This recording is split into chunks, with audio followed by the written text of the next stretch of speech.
함께 이야기를 나누려고 하는데요. 우리는 신앙생활을 하면서 이런 기대감을 좀씩 갖고 있을지 모르겠어요. 이 기적을 경험하고 싶은 마음. 뭔가 기도했더니 병이 안 낫는 병이 확 낫고, 기도했더니 우리 자녀가 돌머리인데 마치 금머리가 되고, 막 이런 뭔가 이렇게 기도했더니 하나님께서 내 귀에 선명하게 말씀하셔가지고, 한호가 너는 오늘 점심은 짜장면 먹지 말고 짬뽕을 먹어라. 그러니까 하나님의 응답으로 짬뽕을 먹는 이런. 그러니까 우리의 일상이 뭔가 하나님의 응답으로 선명하게 되는 이런 어떤 기적과 같은 일들을 경험하고 싶은 마음이 있을지 모르겠어요. 그래서 이런 하나님의 기적을 경험하면 진짜 나도 잘 믿을 수 있을 것 같은데, 이런 기적을 경험하면 나도 정말 삶이 변화될 수 있을 것 같은데 하는 생각을 하기도 합니다. 그런데 그런 기적을 경험한다고 해서 우리의 삶이 변할 것 같지는 않아요. 단지 우리가 기적을 경험하고 싶은 마음을 한번 생각해 보면, 내가 경험을 해야 잘 믿을 것 같다는 생각을 하기 때문인 거죠. 내가 무언가 확실한 경험을 하면 뭔가 믿을 것 같은. 근데 이게 누구와 비슷합니까? 도마와 비슷하죠. 도마와. 예수님의 손에 못자국과 허리에 창자국을 보지 않으면 믿지 않겠다라고 했던 그런 도마의 모습하고 비슷한 거죠. 마치 내가 직접 보고 내가 직접 경험해야만 내가 잘 믿을 것 같은. 그러니까 이 기적을 바란다는 것은 어찌 보면 내가 믿을 수 있는 근거를 내 경험에서 찾겠다라고 하는 거하고 좀 비슷한 것 같아요. 근데 그럼에도 불구하고 하나님은 우리의 삶에서 때때로 기적을 보여주시기도 합니다. 우리의 기도에 기적적 방식으로 반응해 주시기도 해요. 오늘 열왕기하 4장 이 말씀이 바로 그런 내용이에요. 이 4장은 엘리사를 통하여서 하나님께서 보여주시는 4가지 기적을 그냥 이렇게 나열하고 있는 것 같아요. 그래서 정말 나도 이런 기적 경험하면 진짜 나도 잘 믿을 것 같은데 할 만한 그런 기적들. 그런데 이런 기적들을 보면서 이게 단순한 그냥 어떤 사건에 대한 이야기가 아니라 이 기적을 통해서 하나님께서 뭘 말씀하고 싶으신지를 우리가 좀 생각해 봤으면 좋겠어요. 4장 1절부터 한번 볼게요. 선지자의 제자들의 아내 중에 한 여인이 엘리사에게 부르짖어 이르되 당신의 종 나의 남편이 이미 죽었는데 당신의 종이 여호와를 경외한 줄은 당신이 아시는 바니이다. 이제 빚준 사람이 와서 나의 2 아이를 데려다가 그의 종을 삼고자 하나이다 하니. 자, 이 선지자의 제자들의 아내, 그러니까 선지자의 제자들이라면 오늘날로 치면 이제 신학생, 신학대학원생 정도 되겠죠? 근데 그 아내가 이제 찾아온 거예요. 이들은 하나님을 열심히 경외했고 하나님을 향해서 열심도 냈습니다. 그런데 하나님을 경외하면서 열심히 내다 보니까 생활이 어려워서 주변에 빚을 좀 진 것 같아요. 사람들에게. 빚을 져도 이들은 괜찮았을 거예요. 하나님을 경외하고 하나님의 은혜로 살아갔을 테니까. 그래도 남편이 있을 때는 괜찮았는데 이렇게 살아가다가 남편이 죽은 것 같아요. 이 아내가 보니까. 그러니까 이제는 빚을 갚을 수 있는 능력도 없고, 그렇다고 선지자의 어떤 직을 행할 수도 없고 이런 상황이 된 거죠.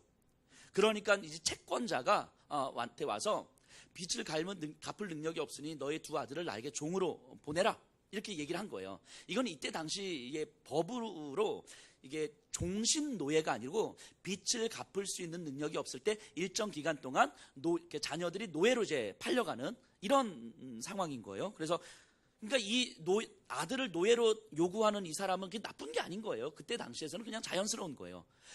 그런데 어쨌든 이 여인은 이제 엘리사를 찾아옵니다. 어떻게 해야 되겠냐고. 자, 남편을 잃은 과부의 2 아들마저 잃어버리면 여자 혼자 과부로 남게 되는 거잖아요. 이게 이때 당시에는 가장 비참한 사람 중에 한 사람인 거죠. 그래서 구약 성경에 보면 과부나 고아를 돌아보라는 이야기를 계속 많이 해요. 자기 보호자가 없는 존재들. 과부는 남편과 또는 장성한 아들이 없는 상태, 고아들은 부모가 없는 상태, 당시에 가장 비참한 삶을 살아가는 사람들인 거죠. 2 아들도 마찬가지인 거죠. 보호자가 완전히 사라진 채 종이 되어야 살아가는 그 현실. 그러니까 이 본문을 보면서 하나님을 경외하는 사람들에게도 이런 상황은 얼마든지 찾아올 수 있더라 하는 거예요. 하나님을 경외하고 하나님을 함께 열심히 내는 사람들에게도 이런 절망적 상황은 찾아올 수 있더라 하는 거죠. 그러니까 우리가 이런 생각, 나한테 조금만 어려운 일이 벌어지면 하나님 나를 치시는 거야. 내가 예배를 안 드려서 그래. 내가 기도를 안 해서 그래. 이렇게 생각하지 마세요. 우리 하나님을 너무 이렇게 치사한 분으로 만들지 마세요. 그냥 우리가 예배 한 번 안 드렸다고 우리를 막 때리시고 이러신 분이 아니시죠, 우리 하나님께서. 때로는 하나님을 정말 신실하게 경외하는 사람들에게도 때로는 어려움이 올 수 있는 거죠. 이들은 선지자가 되기 위해서 훈련을 받았고 하나님을 온전히 경외하는 삶을 살았을 뿐인데 당시의 최악의 상황으로 이제 몰려가는 거죠. 자, 2절에 엘리사가 그에게 이르되 내가 너를 위하여 어떻게 하랴? 내 집에 무엇이 있는지 내게 말하라. 그가 이르되 계집종의 집에 기름 한 그릇 외에는 아무것도 없나이다 하니. 자, 엘리사가 내가 너를 어떻게 도와줄까? 이 유대법에 의하면 이렇게 사회적으로 비참한 삶을 살아가는 사람들은 누가 책임져 줍니까? 공동체가 책임져야 되거든요. 유대 공동체가. 그러니까 엘리사는 하나님의 이름으로 이 공동체가 너의 가정을 책임질 거야. 너와 비슷한 처지에 있는 사람들을 당연히 책임질 거야. 근데 어떻게 도와줄까? 이렇게 이제 물어본 거예요. 그랬더니 이 여인이 집에 기름 한 그릇 있습니다. 이렇게 이야기해요. 여기서 기름 한 그릇이라는 것은 기름을 담는 이 그릇을 이야기하는 게 아니라 관유병이라고 하죠. 우리로 치면 주전자 같은 거. 어디서 주전자에 담아가지고 주전자에 붓는 거잖아요. 그러니까 이 기름 한 그릇이라는 것은 이 주전자에서 기름을 다 붓고 남은 요 상태. 그러니까 어이없는 거예요. 마치 꿀병을 가지고 이제 그릇에 막 담잖아요. 그리고 다 담았어. 그리고 놔두면 꿀이 밑에 조금 이렇게 떨어지잖아요. 이렇게 남는 거. 이런 거. 이런 정도를 지금 이야기하는 거예요. 그러니까 엘리야 시대 때 그 사르밧 과부는 기름 한 병하고 떡이 있어가지고 떡을 해 먹을 수 있는 정도가 됐었는데 그 정도보다 더 어려운 상황이라고 이제 보시면 돼요. 어쨌든 그러니까 엘리사가 그 여인에게 동네에 있는 모든 그릇을 다 빌려와라. 많이 빌려와. 그 빌려와서 문을 닫고 집에서 그 기름병으로 이렇게 부어라. 했더니 6절에 그릇이 다 찬지라. 여인이 아들에게 이르되 또 그릇을 내게로 가져오라 하니 아들이 이르되 다른 그릇이 없나이다 하니 기름이 곧 그쳤더라. 이렇게 부으니까 기름이 다 계속 찬 거예요. 계속. 이제 기적이 일어난 거죠. 그래서 7절에 그 여인이 하나님의 사람에게 나아가서 말하니 그가 이르되 너는 가서 기름을 팔아 빚을 갚고 남은 것으로 너와 내 두 아들이 생활하라 하였더라. 근데 이 본문을 읽으면서 우리가 하나님의 사람, 선지자의 말에, 목회자의 말에 순종했더니 하나님께서 이렇게 기적을 베푸셔서 채워주시는구나. 이런 식으로 본문을 이해하시면 안 돼요. 이 본문이. 때로는 또 예전에 이런 얘기도 제가 들어본 것 같은데 그릇을 빌리라 했더니 그릇이 우리의 믿음의 분량인데 큰 그릇을 많이 빌려가지고 오면 그래 더 많이 은혜를 받고 그 분량이 적으면 적게 은혜를 받고 기름이 그쳤더라 해서 마음이 막 아파하면서 기름 그릇이 더 있었으면 더 받는 건데 이런. 이 본문을 그런 식으로 이해하시면 안 돼요. 그냥 한 구절만 딱 가지고 와가지고 그렇게 이해하면 굉장히 쉬운데 그러면 본문에서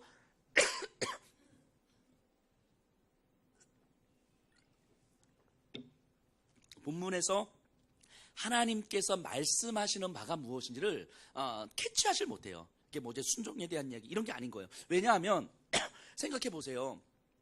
이 선지자의 남편이 죽기 전에 이 사람들은 순종 안 했습니까? 순종했어요. 이들은 충분히 하나님 앞에 순종을 했는데 죄송한데 저 물 한 잔만 가지러 가시는 거죠. 감사합니다. 순종했음에도 불구하고 이 절망적 상황까지 온 거잖아요. 그런데 또 순종한다고 기름 조금 채워주죠. 이런 걸 얘기하려고 하는 게 아니라고요. 이 본문은 하나님은 이 과부에게 얼마나 많은 기름을 줄 것이냐 이걸 목적으로 하지 않아요. 이 기적 자체가 얼마나 많은 기름을 줄 것이고 얼마나 많이 먹게 할 것이냐 여기에 목적이 있는 것이 아닌 거예요. 하나님의 목적은 다른 데 있어요. 이걸 우리가 계속 살펴볼 거예요. 그런데 그 목적을 이루시기 위해서 하나님은 이들로 하여금 기도하게 하시고 또 그 기도에 기적의 방식으로 응답하게 하심으로 하나님의 그 목적을 이루어 가시는 거예요.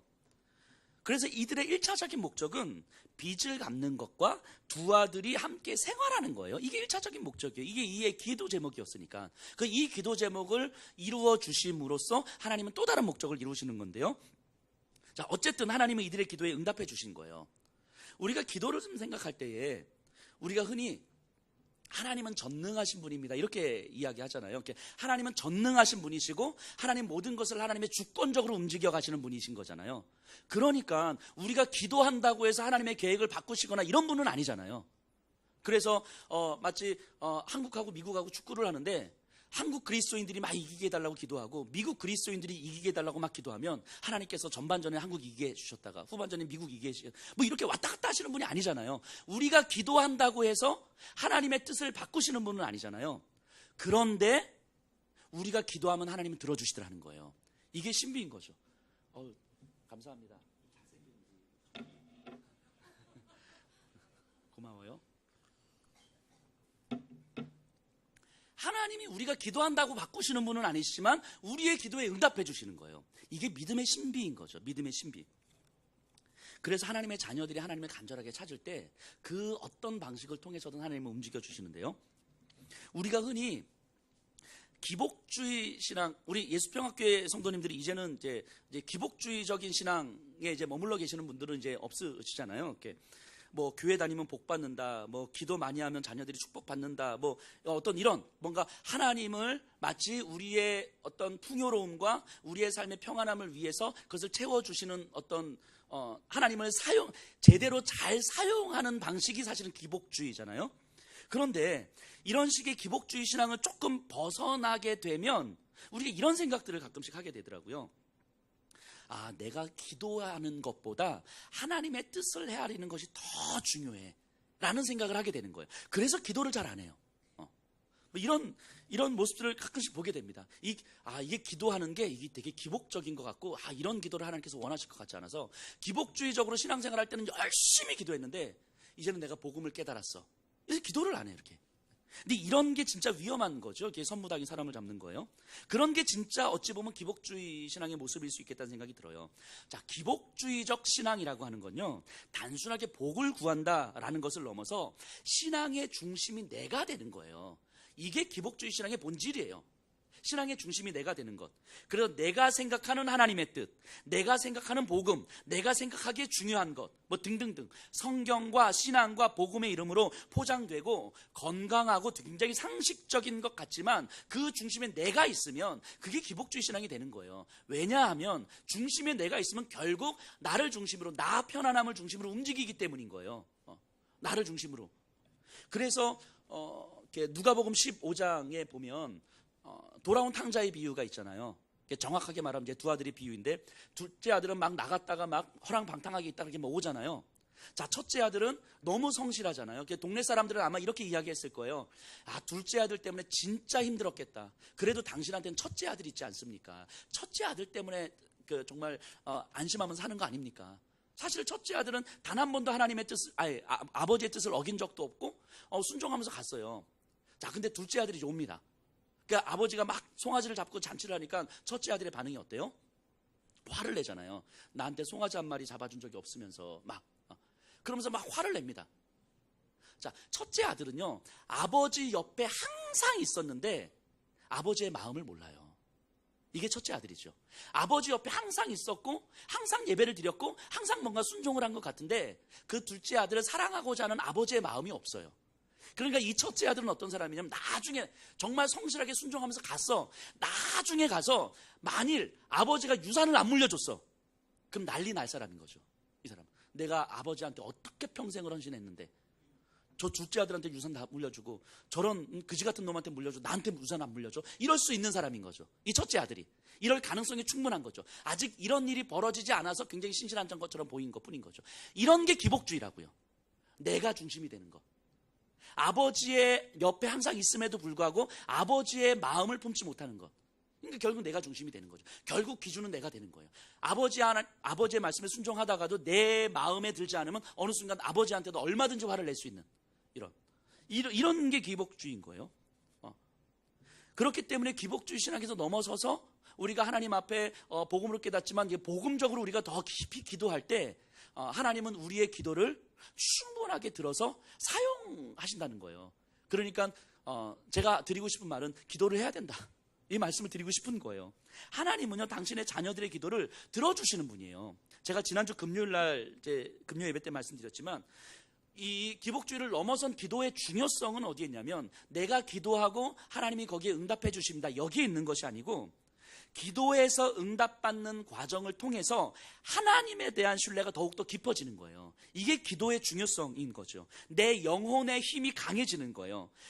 그러다 보니까 내 영혼의 힘이 강해지다 보니까 어느 순간 응답받은 내용이 아니어도, 내가 원하는 삶의 방식이 아니어도 이제는 하나님을 신뢰할 수 있는 힘이 생기는 거예요. 이게 기도를 통해서 만들어지는 거죠. 기도를 하고 그 기도에 하나님은 응답해 주시고, 응답을 경험함으로 하나님을 신뢰하고, 또 기도를 하고 하나님이 응답해 주시고, 때로는 기적과 같은 방식으로 응답해 주시고, 그러면서 또 하나님을 신뢰하고, 이런 과정들이 반복되면서 어느 순간 하나님을 신뢰하기에 내가 원하지 않는 삶의 방식이 내 삶에 펼쳐진다 할지라도 그래도 하나님을 신뢰할 수 있는 영혼의 힘이 생기는 거죠. 이게 이제 기도하는 거예요. 그래서 기도를 하지 않으면 우리가 하나님의 응답을 경험할 수도 없고, 응답을 경험하지 못하면 내 영혼의 힘이 강해지지 않아요. 알고 있는 것이 삶으로 드러나는 일이 드물어져요. 그래서 옳은 이야기, 옳은 생각은 많이 할 수는 있지만 정작 내 삶이 변화되진 않는 거예요.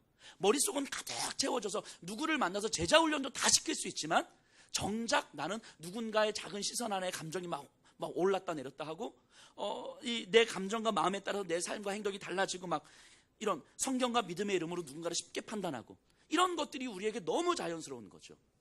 복음에 대한 지식은 너무 많이 알고 있지만 이 복음이 내 삶을 변화시켜 가지는 못하는 거죠. 그 힘이 바로 기도에 있는 거예요. 그래서 우리 성도님들이 정말 기도 많이 하셔야 됩니다. 그래서 최소한 하루에 1시간은 기도하시잖아요. 하루에 1시간 기도하시죠. 1시간 기도 안 하면 그 기도 아닌 거 아시죠? 아멘. 자 오늘 본문에 나오는 기적을 이렇게 이해를 하셔야 돼요. 이 사건은요, 그날 단순히 우연히 일어난 사건이 아니에요. 자, 생각해 보세요. 이들은 하나님의 선지자예요. 하나님을 경외하는 자들이었다고요. 하나님께서 하나님의 선지자들을 부르실 때 눈 감고 하다가 딱 뽑아서 부르십니까? 그러지 않아요. 하나님은 하나님의 사람을 부르실 때는요, 하나님께서 철저하게 지켜보시고, 철저하게 기다리시고, 철저하게 준비하시고, 그리고 그 하나님의 때에 하나님의 방법으로 불러주시죠. 그러면 이 선지자 가정이라고 하는 건 하나님께서 이미 그 전부터 지켜보고 계셨고 준비하고 계셨다는 거예요. 그러니까 하나님께서 준비시키고 지켜보고 계셨던 저들로 하여금 하나님은 기도하게 하시고, 그 기도에 응답해 주심으로 말미암아 저들의 삶이 하나님을 더욱더 철저히 의지하게끔 하시는 하나님의 일인 거예요. 하나님의 일. 단순하게 기름을 채워주시는 일이 아니라 저들로 하여금 내가 너희 가정을 처음부터 끝까지 지켜보고 있었고, 내가 너희를 준비시키고 있었고, 너는 이해할 수 없는 상황이겠지만 내가 너를 준비시키면서 너가 철저히 나를 의지하고 신뢰하게끔 만드는 나의 일이다라고 하나님은 말씀하고 계시는 거죠. 이 기적을 통하여서.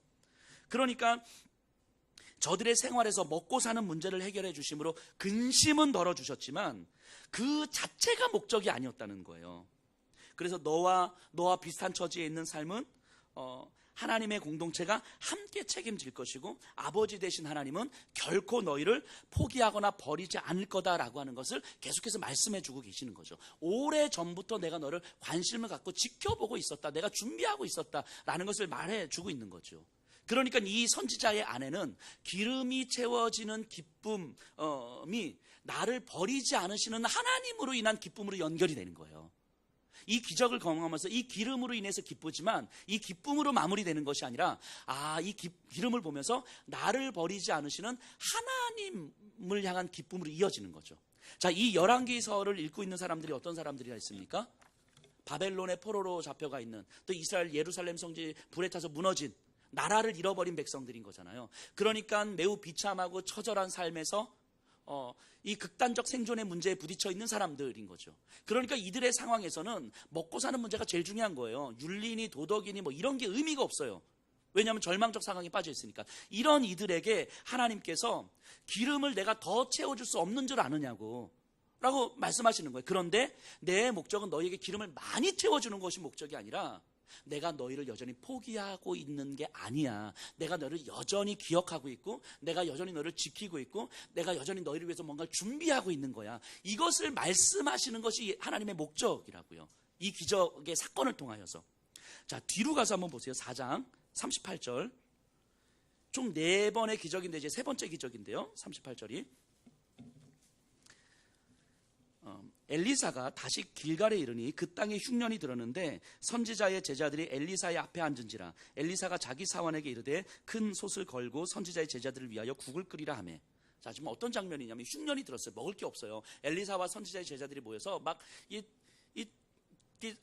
쌀밥이 없으니까 강냉이 죽 끓이고, 강냉이도 없으니까 이제 뭐 초목에 해다가 이렇게 막 국 끓이고 있는 거예요. 그러니까 산에서 아무거나 이렇게 막 해다가 들호박 줄기 이렇게 갖다가 막 끓이고 있는 거예요. 지금 이런 상황이에요. 이런 상황 자체가 되게 비참한 상황인 거죠. 절망적 상황이에요. 자, 근데 40절 보세요. 이에 퍼다가 무리에게 주어 먹게 하였더니 무리가 국을 먹다가 그들이 외쳐 이르되 하나님의 사람이여 솥에 죽음의 독이 있나이다 하고 능히 먹지 못하는지라. 이 국 자체가 비참함의 상징이잖아요. 이 자체가 막 그런데 뭐 아무런 나물이나 막 갖다 놓으니까 여기 뭐 독초가 있었겠죠. 그러니까 독이 있어서 못 먹겠다고 이야기하는 거예요. 이 국 자체가 비참함인데 이 비참한 국조차 못 먹는 상황인 거예요. 그래서 엘리사가 가루를 넣었더니 이게 독이 없어진 거예요. 우와 하면서 이제 막 기저귀는 먹는 거예요. 근데 저는 이 본문을 보면서 어떤 생각이 들었냐면, 어차피 기적을 일으키실 거 아니 뭐 좀 함박 스테이크를 좀 주시고 이렇게 뭐 이렇게 좀 소고기도 좀 주시고, 어차피 기적을 일으키실 거 메뉴를 좀 바꿔주시면 좋잖아요. 이 들호박 줄기 주기 이게 엄청 이 자체가 되게 비참한 건데, 뭐 나무 뿌리 막 캐다가 이렇게 막 끓여서 먹고 있는 이건데 하나님이 기적을 주신 거예요. 근데 여전히 나무 뿌리야. 지금 이 장면이잖아요. 이거는요, 하나님께서 너희들에게 무엇을 먹일 것이냐, 이게 목적이 아니다라는 거예요. 무엇을 먹일 것이냐가 목적이 아니라 하나님이 너희를 지켜보고 있다라는 것을 지금 이야기해주고 있는 거죠. 너희를 먹일 것이 목적이냐면 메뉴를 바꿔주셨겠죠. 메뉴를 하나님께서 여전히 독초를 제거해 주시고 들호박죽을 먹더라고요. 자, 42절에서 44절 보세요. 한 사람이 바알 살리사에서부터 와서 처음 만든 떡 곧 보리떡 20개와 또 자루에 담은 채소를 하나님의 사람에게 드린지라. 그가 이르되 무리에게 주어 먹게 하라. 그 사환이 이르되 내가 어찌 이것을 100명에게 주겠나이까 하나. 엘리사는 또 이르되 무리에게 주어 먹게 하라. 여호와의 말씀이 그들이 먹고 남으리라 하셨느니라. 그가 그들 앞에 주었더니 여호와께서 말씀하신 대로 먹고 남았더라. 마치 그 오병이어 기적하고 좀 비슷합니다. 보리떡 20개하고 그 자루에 담은 채소인데 이거 그냥 막 쓸어 담은 거예요. 그러니까 이렇게, 그러니까 좋은 채소들이 아니고 막 먼지도 있고 흙도 있고 뭐 이렇게 먹을 게 없으니까 이걸 가지고 온 거예요. 이제 100여 명이 모여 있는데 이제 먹입시다 이렇게 이야기를 하는 거죠. 그 먹였거든요. 와, 이거 가지고 100명이 먹는, 오 대단하다. 근데 그렇게 대단할 거면 이 보리떡이 아니라 쌀떡을 주시지. 끝까지 보리떡이, 하나님께서 메뉴를 안 바꿔주세요. 메뉴를, 이 채소 좀 깨끗한 거 뭐 이렇게 뭐 적삼주 이런 것도 좀 주시지. 이게 길거리에서 쓸어먹은 이거 가지고 메뉴를 안 바꿔주죠. 그러니까 무엇을 먹일 것이냐의 목적이 있는 본문이 아니다라는 거예요. 이게 그러니까 그렇게 이렇게 이해를 하시면 안 될 것 같아요. 저들에게 오병이어의 기적도 마찬가지인 거잖아요. 예수님께서 5천 명이나 더 되는 사람들에게 오병이어의 기적을 일으키신 목적이 무엇입니까? 사람들에게 떡 먹이는 게 목적이었어요? 그게 아니잖아요. 진짜 생명의 떡이 무엇인지를 가르쳐 주시기 위함이었잖아요. 생명의 떡이 무엇인지를 가르쳐 주기 위해서 저들에게 기적을 허락하신 거잖아요. 기적 자체가 목적이 아니었던 거죠. 그러니까 똑같은 거예요. 진짜 생명의 양식이 무엇인지 너희들이 먹고 마시는 거 내가 책임져 줄 수 있어. 너희들이 그것이 전부라고 하면서 살아가는 것 내가 책임져 줄 수 있는데, 그것 때문에 너희가 사는 것이 아니고 나 때문에 사는 거예요. 내가 너희를 지켜보고 있고 내가 너희를 보호하고 있고 내가 너희를 절대 포기하지 않아. 내가 너희를 죽게 내버려 두지 않아. 여전히 들호박죽을 먹고 여전히 쓸어 담은 채소를 먹을지언정 내가 너희를 포기하지 않아. 그 믿음이 너희에게 필요한 거야. 이 이야기를 지금 하나님은 하고 계시는 거죠. 바벨론 포로에 있는 이스라엘 백성들, 나라를 잃어버린 비참한 상황을 살고 있는 이들에게도 마찬가지인 거죠. 지금 내가 바벨론을 싹 쓸어서 너희를 회복시킬 수 없을 줄 아냐고. 이스라엘을 세계 강대국으로 내가 만들 수 없을 줄 아냐고.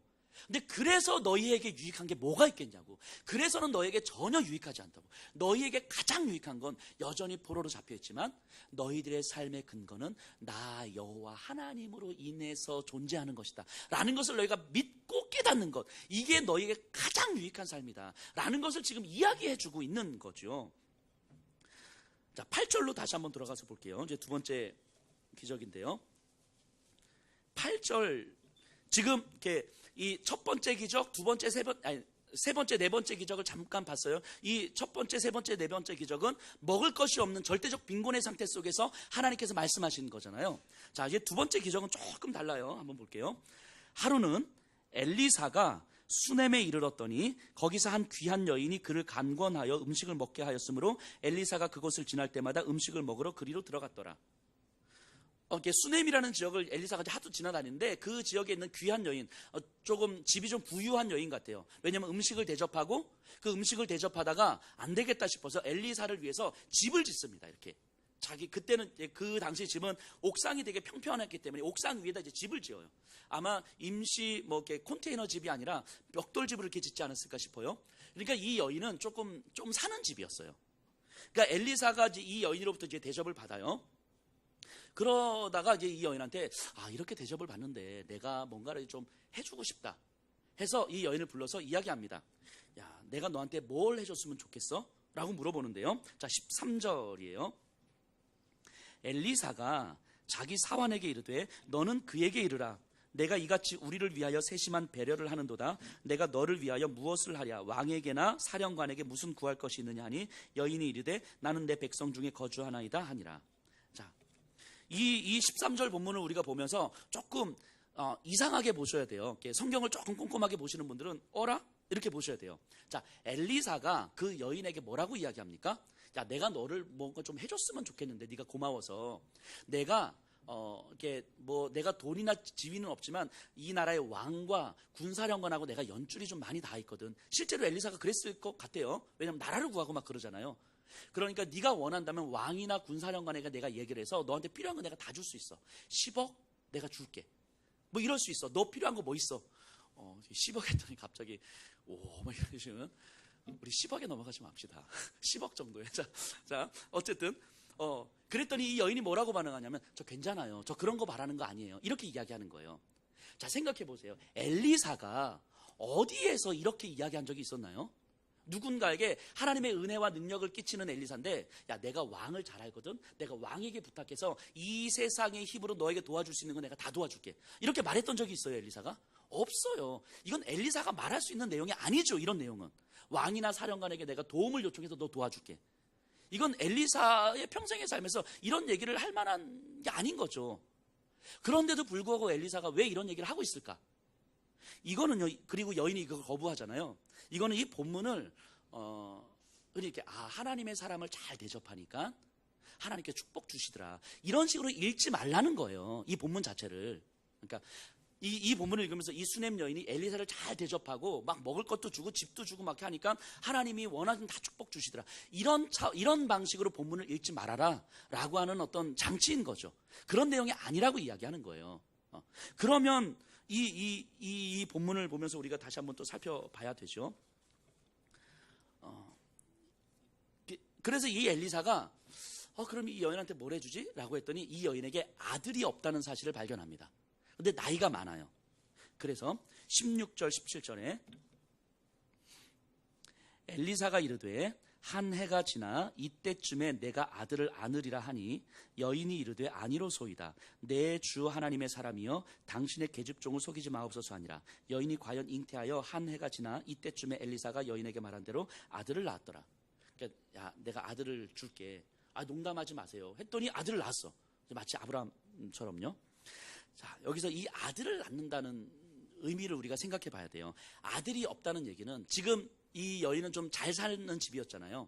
근데 아들이 없다는 얘기는 이 가문에 상속자가 없다는 이야기예요. 상속자가 없다는 얘기는 이 가문이 끊어진다는 이야기죠. 이 가문의 기업이 끊어진다는 이야기죠. 그때 당시에는요, 이 개인이라는 개념이 없어요. 개인. 예를 들면 여기 우리 가영이가 이렇게 아주 이쁘게 앉아 있는데 이때 당시에는요, 김가영이라는 존재가 없어요. 어떤 의미냐면 누구의 딸, 누구의 손녀, 누구의 증손녀 이런 개념으로 존재한다고요. 나라는 존재가 없어요. 어떤 가문으로 존재하는 거죠. 그리고 이 가문의 명예는 내 개인의 목숨보다 훨씬 중요해요. 가문의 명예를 지키기 위해서는 한 개인의 목숨을 이렇게 앗아가는 것도 괜찮은 거예요. 이런 걸 이제 흔히 명예살인 이렇게 이야기도 하잖아요. 그러니까 이 시대는 더 심했단 말이죠. 그런데 이 상속자가 없어. 상속자가. 그럼 이제 가문이 끊어진다는 이야기잖아요. 가문이 끊어진다는 이야기는 하나님께서 이 가문을 더 이상 허락하지 않는구나 라고 받아들이는 거예요. 즉 하나님의 진노와 하나님의 저주를 받았구나 이렇게 받아들이는 거예요. 그래서 당시에 아들을 낳지 않는 여인을 하나님의 저주를 받은 여인이라고 인식하게 됐던 거예요. 그 다윗을 향한 영광의 약속이라는 게 뭡니까? 왕이 너의 후손으로부터 끊어지지 않고 왕이 있을 것이다라고 약속하시잖아요. 이게 영광스러운 약속인 거예요. 근데 그게 끊어지는 것이 하나님의 저주인 거죠. 그러니까 아들이 없다는 이야기는 이 가문이 여기서 이제 끝이란 이야기거든요. 근데 하나님께서 아들을 허락하신다는 이야기는 이 가문을 이어가시겠다는 거예요. 하나님께서. 즉 하나님께서 이 가문을 바라보면서 여기서 끊어질 것 같아서 이제 우리의 가문은 끝이구나 라고 했지만, 하나님은 내가 너희를 기억하고 있고 내가 너희를 포기하지 않고 있는 거라고, 내가 너희의 가문이 이어질 수 있도록 할 거라고, 이 메시지를 지금 주시는 거예요. 그냥 아들을 낳는 기적을 일으켰다, 이 기적 자체가 목적이 아니라 이 아들을 통하여서 이 가문을 기억하고 있었음을 하나님께서 보여주고 있는 거죠. 내가 이 가문을 버리지 않고 있었음을. 그래서 이대로 이제 아들을 낳고 이제 끝 나면 좋은데, 이 뒤에 스토리가 또 나와요. 왜냐면 이 아이가 이제 자라요. 근데 자라면서 아무런 문제가 없다가 어느 날 아파요. 그게 죽어요.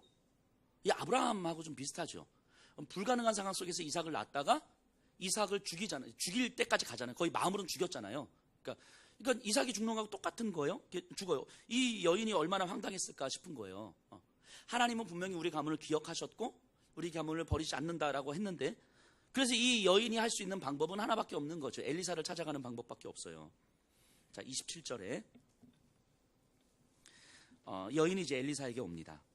산에 이르러 하나님의 사람에게 나아가서 그 발을 아는지라. 게하시가 가까이 와서 그를 물리치고자 하매 하나님의 사람이 이르되 가만두라. 그의 영혼이 괴로워하지만은 여호와께서 내게 숨기시고 이르지 아니하셨다 하도다. 그 엘리사의 발을 끌어안고 막 엉엉 웁니다. 그리고 30절에 그래서 엘리사가 뭐라고 이야기하냐면, 게하시 자기 사원에게 너가 가서 이 지팡이를 그 아이의 얼굴에 대라, 이렇게 이야기한 거예요. 그러니까 게하시를 보내는 거예요, 사환을. 그랬더니 30절에 아이의 어머니가 이르되 여호와께서 살아계심과 당신의 영혼이 살아계심을 두고 맹세하노니 내가 당신을 떠나지 아니하리이다. 엘리사가 이에 일어나 여인을 따라 가니라. 자, 여호와께서 살아계심과 당신의 영혼이 살아계심을 두고 맹세하노니, 이거 누가 했던 이야기예요?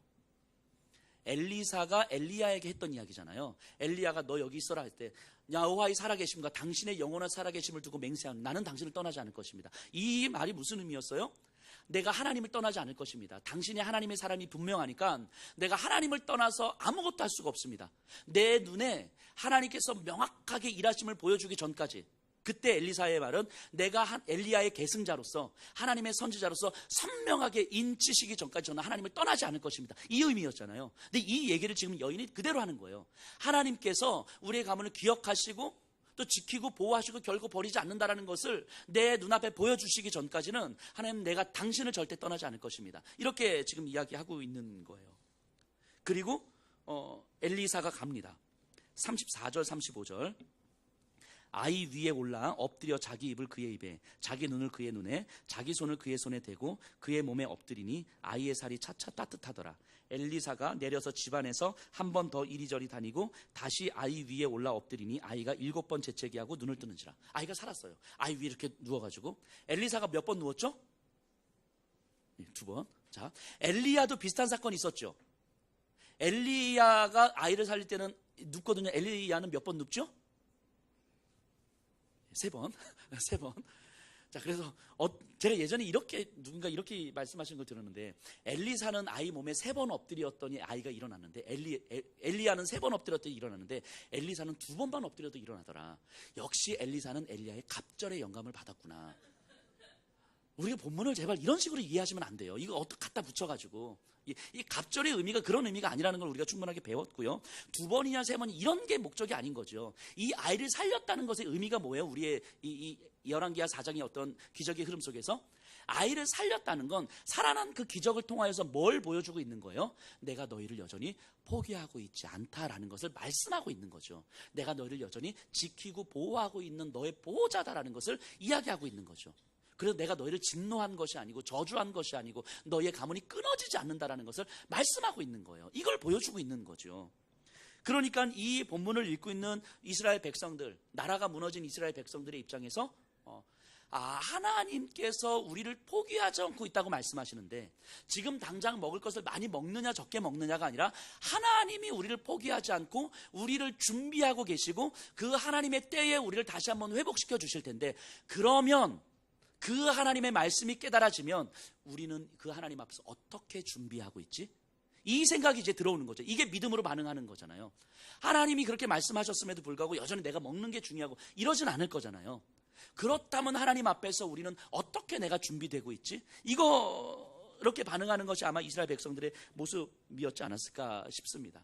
즉, 기적을 허락하시는 것은 기적 그 자체에 있는 것이 아니고 하나님께서 그 백성들, 자기 백성들, 자녀들을 바라보시면서 내가 여전히 너의 보호자고 너의 눈앞에서는 절망과 비참함 속에서 하나님이 너를 버리신 것 같지만 사실은 너를 버린 것이 아니고 여전히 기다리고 있고 지켜보고 있고 너를 위해서 준비하고 있고 하나님의 때와 하나님의 방법을 기다리고 있는 거라고 말씀하고 있는 거예요. 이 기적을 통해서 그 메시지를 지금 전하고 있는 거죠.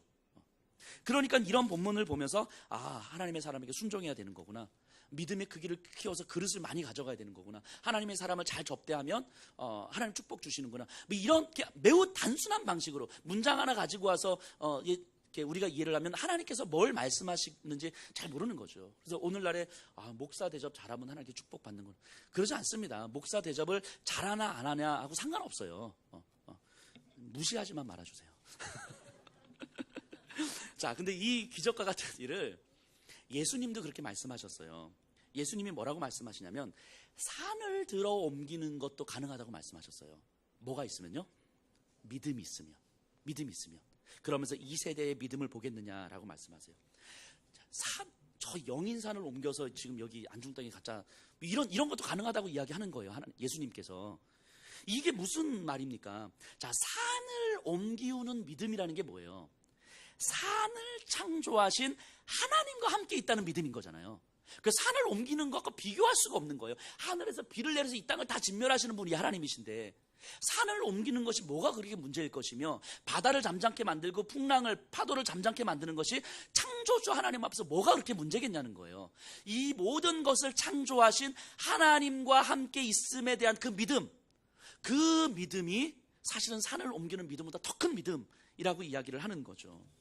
자, 그렇다면 우리가 잘 생각해 보셔야 돼요. 이렇게 예수님께서 말씀하시는 이 믿음이라는 게 과연 뭔가, 이 믿음의 본질이 뭔가, 나 예수님 믿어요, 나 교회 다닙니다, 이런 성경은 믿음을 그렇게 이야기하지 않아요. 제가 어제 우리 집사님들하고 자전거를 탔잖아요. 저 자전거 탈 줄 알거든요. 근데 막상 집사님들하고 자전거를 타러 보니까 이게 나 자전거 탈 줄 알아요, 이렇게 아무 의미가 없는 거예요. 자전거 탈 줄 아는 게 중요한 게 아니라 진짜 자전거 타면서 언덕도 좀 올라가 보고 뭐 이렇게 속도 좀 내보고 이러면서 자전거가 훈련돼서 이렇게 좀 이렇게 늘어가야 되는 거잖아요. 이럴 때 우리가 자전거 좀 탈 줄 안다, 뭐 이렇게 이야기하잖아요. 저는 우리 집사님들 못 따라잡겠더라고요. 속도도 못 따라잡겠더라고요. 자, 근데 믿음도 마찬가지예요. 나 예수님 믿어요, 믿음 있어요, 이렇게 말하는 게 아니라 진짜 그 믿음이 우리의 삶에서 어떤 의미가 있는지를 우리가 생각해 보셔야 되는 거예요. 자, 하나님이 어떤 분이신지 알게 되면서 내가 죄인이라는 사실을 깨닫게 돼요. 이거 너무 당연한 거죠. 이 죄인이라는 사실이 그저 난 죄인입니다 이것이 아니고 끔찍한 형벌을 앞에 둔 죄인이라는 것을 깨닫게 되는 거예요. 그런 하나님께서 나를 사랑하셔서 구원해 주셨거든요. 그 죄를 용서해 주셨어요. 끔찍한 형벌로부터 우리를 구원해 주셨어요. 그럼에도 불구하고 끔찍한 형벌을 받아 마땅한 그 죄성이 여전히 내 몸에 남아있음을 알게 되는 거예요. 믿음이라는 건 이거를 보는 거예요. 이미 나는 죄로부터 용서를 받았고 구원을 받았지만 그 죄성은 여전히 나에게 남아있다는 사실을 알게 되는 거예요. 그래서 이때부터 갈등이 시작되는 거예요. 우리에게 남아있는 죄인으로서의 본성이 우리를 끌고 가는데 우리 너무 익숙하거든요. 너무 자연스럽죠. 우리에게 굉장히 자연스러운 방식은 이런 거예요. 제가 우스갯소리로 종종 이야기하지만 우리가 이제 찬양을 이렇게 하다가 자막이 가끔씩 안 넘어가잖아요. 그 우리 성도님들의 그냥 공통적인 반응이 어떤지 아세요? 뭐야. 뒤에서 이제 방송실을 보는 거죠. 이렇게. 뭐야. 이렇게. 이게 그냥 무의식적으로 이렇게 되는 거예요. 왜냐하면 우리에게는 그런 본성이 있기 때문이에요. 누군가 실수하고 아니면 누군가 잘못하고 아니면 누군가 부족한 것 같으면 그걸 꼭 보고 싶어하는 욕망이 있어요. 근데 이제 믿음이 들어온다는 건 어떤 의미냐면 저는 우리 성도님들이 이랬으면 좋겠어요. 정말 앞으로 이렇게 자막이 다 안 넘어갈 때 지금 방송하시는 분 얼마나 당황하실까. 내가 다음 주부터는 진짜 찬양을 다 외워야 되겠다. 이런 마음을 품고 오시죠. 그런 마음. 그래서 이거는 방송실의 실수가 아니라 찬양 가사를 외우지 못한 내 문제인 거예요. 내 문제. 오늘 좀 이따 점심은 식사를 할 텐데 만약에 항상 점심이 맛있긴 하지만 만약에 좀 너무 싱거워. 뭐야 왜 싱거워. 이게 아니고 요즘 저염식이 유행인데 우리 성도들의 건강을 생각해서 일부러 이렇게 저염식까지 메뉴 만들기도 힘든데 이렇게 건강까지 신경 쓰 참 감사하다. 이런 마음이 자연스럽게 들도록 자연스럽게.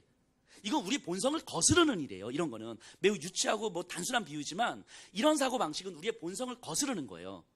그러니까 우리의 죄성이라고 하는 것과 하나님과 인격적인 관계를 맺음으로써 우리에게 들어오는 그 하나님의 영향력 사이에 갈등이 생기는 거예요. 그래서 나를 구원해 주신 하나님과의 어떤 인격적 관계는 나로 하여금 끊임없이 하나님을 생각하고자 하는데 내 안에 나도 모르게 무의식적으로 배어있는 죄의 본성은 하나님으로부터 멀어지게 하는 거예요. 너무 자연스럽고 너무 익숙하고 너무 당연하게. 근데 하나님과의 인격적 관계가 우리에게 깊어지면 깊어질수록 죄의 영향력은 우리에게 상대적으로 줄어드는 거죠. 하나님과의 인격적 관계가 깊어지지 않으면 않을수록 죄의 영향력은 상대적으로 우리에게 많아지는 거예요. 이게 뭐 봉사를 많이 한다, 헌금을 많이 이런 거하고 상관없어요. 우린 첫째 아들이 될 수 있는 거거든요. 그러니까 하나님과의 인격적 관계를 우리의 삶 속에서 얼마나 더 깊이 있는 영향력으로 만들어 갈 것인가는 우리의 이제 몸부림이어야 되는 거잖아요. 이 과정이 믿음이에요. 믿음이라고 할 때는 나 예수님 믿어요. 이게 아니고 이 과정, 나를 구원해 주신 하나님과의 인격적 관계가 내 안에 시작되면서 이 관계가 내 안에 얼마나 깊이 자리 잡고 있는가, 내 안에서. 그래서 그것만큼 상대적으로 죄의 영향력으로부터 내가 얼마나 덜 영향을 받고 있는가. 그래서 신앙생활을 시작한 지 1년이 되고 3년이 되고 5년이 되고 10년이 되면 이 인격적 깊이가 좀 더 깊어지는 건 당연한 거잖아요. 그러니까 상대적으로 이 죄의 영향력이 사실은 줄어드는 게 당연한 거죠. 그런데 신앙생활 20년, 30년, 40년 했는데 이 인격적 관계라는 말 자체가 뭔지도 모르고 인격적 관계가 어떻게 깊어지는 건지도 모르고 그러면 여전히 그냥 죄의 영향력 아래 살아가는 거예요. 나 예수님 믿어요라는 말 한마디 하면서. 근데 이 인격적 관계가 깊어지도록 만들기 위해서 몸부림치는 것, 하나님 앞에서 씨름하는 것, 이 과정을 믿음이라고 하는 거예요. 믿음이 없으면 이런 과정 자체가 없는 거예요. 이런 과정 자체가 없으면 우린 너무 자연스럽게 그냥 죄의 지배 아래 살아가면 돼요. 구원받기 전처럼 그냥 살아가면 되는 거예요. 근데 우리가 구원을 받았다, 하나님을 믿는다라고 할 때는 이 인격적 과정들이 포함되는 거죠. 그러다 보면 우리 안에 변화가 경험이 됩니다. 내 안에 사라지지 않을 것 같은 분노가 어느 순간 꺾이는 거예요. 내 안에 치유되지 않을 것 같은 상처가 어느 순간 치유되는 거예요. 내 안에 사랑이 없어, 누군가를 품을 만한 자신이 없어, 내에게는. 근데 어느 순간 한 영혼을 향한 열정이 내 안에 들어오는 거예요. 내 안에 변화가 경험이 되는 거예요. 하나님과의 인격적 관계가 깊이 들어오면 들어올수록. 원래 그런 건 없어요. 저는 원래 성격이 좀 급해. 원래 저는 사랑이 없어요. 원래 그런 건 없어요. 그 원래를 좋아하시면 구원받기 전에 원래로 돌아가시든가. 그러긴 싫으신 거잖아요. 그러니까 원래라는 건 없어요. 원래라는 건. 단지 우리의 믿음의 훈련의 정도가 깊지 않기 때문에 하나님과의 인격적 관계가 우리 안에 깊이 들어오지 않는 거예요. 신앙생활을 오래 하면서 헌신하고 봉사하고 교회에 관련된 모든 것들은 다 알고 있고 지식도 많이 알고 있지만 인격적 관계가 깊어지지 않으면 내 안에 변화가 경험되지 않는 거예요. 내 안에 변화되는 게 기적이잖아요. 제가 지금 이 자리에서 설교하는 게 기적인 거죠. 저 같은 사람이 어떻게 이 자리에서 설교하겠어요. 이런 기적을 경험하는 거잖아요. 내 안에 사랑이 없는 나에게 영혼을 향한 열정이 생기고 어느 순간 분노가 꺾이고 미움과 시기와 질투가 내 안에서 어느 순간 꺾이고 하나님과의 인격적 관계가 만들어지면서 내 안에 변화의 기적이 경험하는 거예요. 이걸 복음의 능력이라고 하죠. 이 복음의 능력을 내가 경험하잖아요. 그럼 내 옆에 있는 누군가를 바라보면서 확신이 드는 거예요. 이 사람도 변화될 거라는 확신이 드는 거예요. 내가 경험했으니까. 그러니까 3년이고 5년이고 10년이고 이 사람에게 복음을 전하는 거예요. 복음은 이 사람을 변화시킬 수 있으니까. 근데 내가 그 복음의 능력을 경험하지 못하면, 내 안에 그 변화를, 기적을 경험하지 못하면 확신이 없는 거예요. 이 사람이 변화될지 말지. 그러니까 이 사람은 안 변할걸? 그러니까 우리가 기껏 하는 게 교회 한번 나오세요. 이 말하고 끝나는 거예요.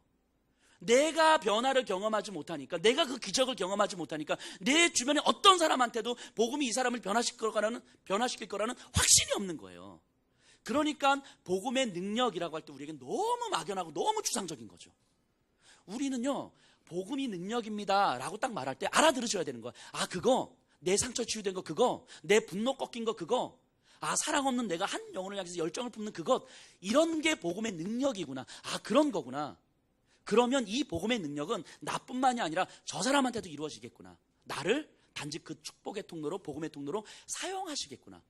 그럼 평생 한 영혼 붙들더라도 그 복음을 가지고 매달리는 거예요.